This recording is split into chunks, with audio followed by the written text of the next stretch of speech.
Who is Adama Barrow long before he became president-elect? Adama Barrow is a native of URR, constituency, Jimara constituency, village Mankamankunda. Born year 1965, 15 February 1965. Attend Kobakunda Primary School, later Crab Island, later Muslim High School.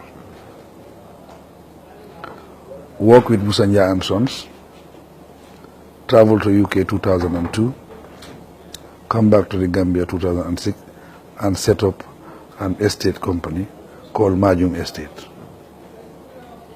Interesting. We are both February borns, although I was born a good 3 years before you were born. I understand you're an Arsenal supporter. We'll come to that if time allows us.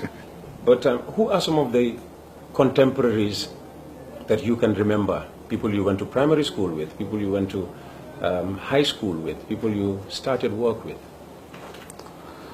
I can remember primary school. I have a friend called Ibrahim Abah. I will always remember him. Why do you always remember? We are classmates. We share the same table, the same decks. He was the best student in English during our time, and I was the best mathematics student. But when it is time for exams, he'll always want me to help him with mathematics. And when it is English, he will not help me. Then he will come first. I might come second or third. Maybe he didn't help because you did not ask. I do ask, but he always refused deliberately. Okay. Because he always want to come first. I always remember him. We are very close. At that youth level, we have a football team. He was our football captain, and I was the goalkeeper. Okay. Yes, I always remember him. Okay. And I have a teacher who taught me in school, who was very close to me, called Musa Kejallo. He was very, very close to me. We ended up being close friends. I always remember that man, but he passed away. May his soul rest in peace. What kind of a child would you say you were? Did you fight a lot when you went to primary school? I was the cool type. I was a very, very cool child during my youth level. And teachers liked me a lot when I was going to school. Because I can remember even when I was going to Kobakunda Primary School, Musa Jallo and one of our Arabic teachers, I used to go and collect their food every day on a daily basis. Collect their lunch, collect their dinner for them on a daily basis, every day. Teachers liked me a lot. How did your love for football begin? I was a footballer myself. I was playing, I was a goalkeeper. So from that time, I liked the game. And I follow football even in Banjul. I was a strong supporter of Walidan. During the time of Walidan, I can give you the setup. Okay. Before the match starts. I can tell you these are the players who are going to play. Okay. Yeah. Well, we are always on opposite sides. You support Walidan. I've always supported Real de Banjul. You support Arsenal. I support Liverpool. Okay. How did you come in love with Arsenal? It's not the best team in the world. It's not the best team, but it's among the best teams in the world. Okay. I love Arsenal because I think it's one of the best teams that play very, very, very good football in this world. You can say anything about Arsenal, but we play good football. Okay. And I like the coach Arsene Wenger. He is very, very consistent and he is very, very steady. So I like him for that. Who is your greatest Arsenal player of all time? Who is this one Arsenal player you will always remember as being somebody who played extremely well for the team? I have few players that I can remember. Ian Wright is among them. And Thierry Henry. At the heart of our defense, Sol Campbell was very strong in our defense. I can remember a football match that Sol Campbell was injured. And he came back. He scored 2 goals. The journalist who interviewed him, when he said Sol Campbell, what a comeback for a central defender. 2 goals. That was great. I love that moment. The Gambia that you were born in, that you grew up in, is it the same Gambia that you recognize even in 2016? The Gambia I grew in during independence, I think the time of the First Republic was a very nice Gambia. But things changed since 1994. Initially, I supported the change because we wanted democracy. Because the way I was seeing it was incumbency is an advantage. That's why PPP government keep on winning. We wanted change. We thought that they will bring in a very good system so that we have independent people to contest election and our democracy continue. But I was disappointed when the military decided to contest election as civilians. That was my turning point. I said no, that was not what we wanted. Well, they could have turned civilian and done the right thing. What was the cause of your disappointment? What was the reason for your disappointment? Well, as we always see in other countries in Africa, I think if the military turned to civilian, it's always difficult for them to 100% accept democratic principles. So I was very, very skeptical. And because they have given their words that they are military with difference, we thought that that difference will continue. So this way I was disappointed. Ghana could say Jerry John Rawlings was a different, was a case of where a soldier turned civilian did well. You're saying that did not happen in the case of the Gambia? It didn't happen in the case of the Gambia. But Ghana also, I think he did some good job, but there are a lot of things that happened.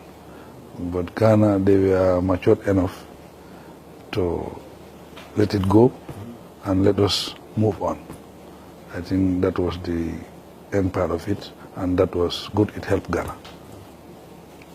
How did you come into politics? Because usually people who describe themselves as being shy when they were young normally don't end up in politics. And usually when they come into politics, they are such nice guys that they don't make good politicians. How did you come into politics?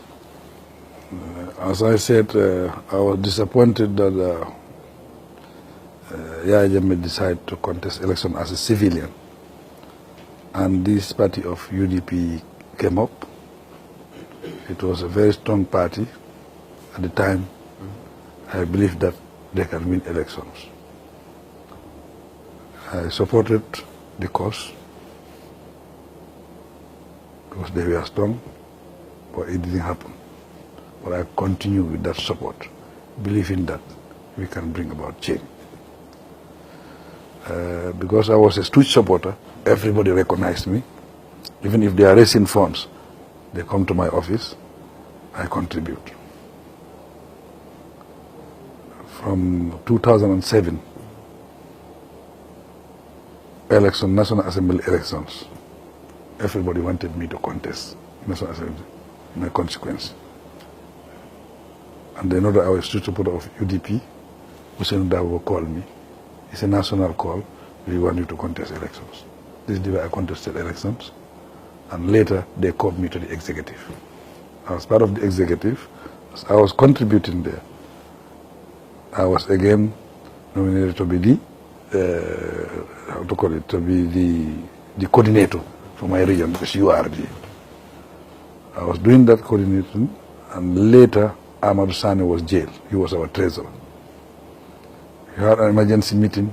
At that meeting, Hussein Jajo suggested again he wanted me to be the treasurer. So I took up that responsibility as treasurer.